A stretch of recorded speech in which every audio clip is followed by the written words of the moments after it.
Well, is AI transitioning from artificial to something even more personal? Amazon founder Jeff Bezos' plans to introduce cutting-edge AI tech algorithms to provide users with a more intuitive and personalised search experience. For more on the topic, we're joined by Dr. Karen Sutherland from the University of the Sunshine Coast. Great to see you, first time of the year as well. What is this idea from Jeff Bezos? Well, it's a startup called Perplexity. So it actually changes sort of the way that you use a search engine. So, for example, with Google, it's just when you put in your search terms, it'll serve you a list of links of what it deems the most relevant and popular websites. However, with Perplexity, it's more like curation. So it will answer your question with sources, but from information from a range of websites. So it will then present you with a formulated answer, so you don't have to go and search all through those websites to actually find the answer yourself. I did have a try last night. It was quite interesting. Yeah, I actually looked up. And what did you think? Tell me about what you think. What was the result? So, well, what I did is I looked up because I was hungry. Lowest calorie Indian dishes, vegetarian dishes, and it came up with a whole list of like a ranking of what those dishes are, and then underneath there were options where you could actually link through to get the recipes for those. So they actually gave me a well-formulated answer rather than going to someone's blog or something like that. It actually pulled the information from a range of websites and presented it. So it was actually really, really good. And I could see there'll be a lot of great uses for that. Yeah. So it's more a curator than an aggregator like Google is. Well, that's what I was about to ask, the difference between, I guess, the AI differentiation from it to Google. You're saying is that Google essentially is a curator. Give us an idea of what the main difference will be. Well, Google's more an aggregator. Right, so aggregator, we'll bring together a list of websites, but with Perplexity is actually pulling information from a range of websites to give you a well-defined answer. So it's saying it's a more accurate way, more intuitive and user-friendly way to actually get the information that you want in a faster way.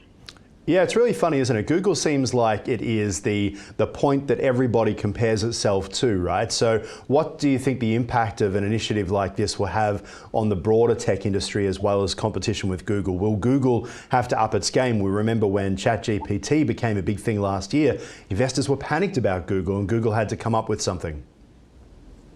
Well, I think Google will try and sort of make up its own technology to be in competition with this, because they will need to become more intuitive. Because, you know, honestly, when you're searching for something on Google, it can take a long time to troll through all those websites to find what you want. But if you can actually find a well-defined answer with all the information that you need in just using one question rather than a million search terms, I think, yeah, they will have to do something to up their game. All right, let's talk about another issue, Volkswagen. How does ChatGPT integration enhance the driving experience for car owners? It sounds like a really weird one. What on earth has ChatGPT got to do with driving a car? Exactly. So, well, Volkswagen announced just recently that as of the second quarter of this year, just in North America and Europe, it's adding ChatGPT into its sort of advanced voice service into all its vehicles, its new vehicles. So it means, like, the examples that they gave were things like, okay, you're driving and you're like, I feel cold, it's too cold in here, and that will prompt it to actually turn the heat up for you.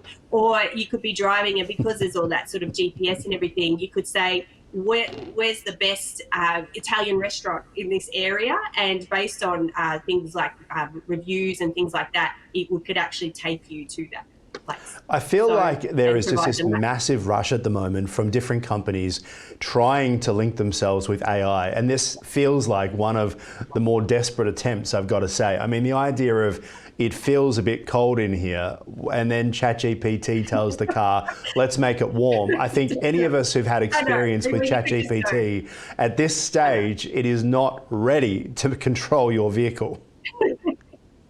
Right, absolutely. And what I think is, you know, because they're rushing, you know what happens with technology, you don't know what's going to go wrong. Yeah, well, ask Boeing about the 737 MAX. That went really well. Yeah, well, let's not go there, hey? So.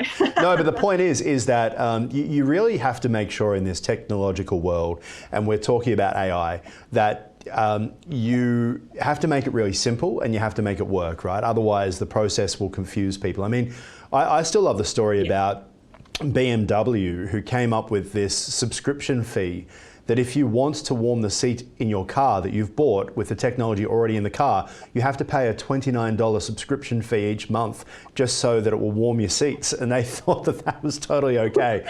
I reckon that beats this one, but still ChatGPT in your car, I don't know. We got to wait and see whether that will work. What do you reckon? Yeah, absolutely. And I mean, Volkswagen sort of downplayed any sort of security and privacy and safety issues, but they haven't actually. It's not the security and the privacy I'm worried about. It's the fact that ChatGPT gets so many things wrong that is what I'm worried about. I don't know. Yeah. All right. Dr. Karen Sutherland, always love your insights, of course, from the University of the Sunshine Coast. We'll talk to you again soon. Great. Thank you.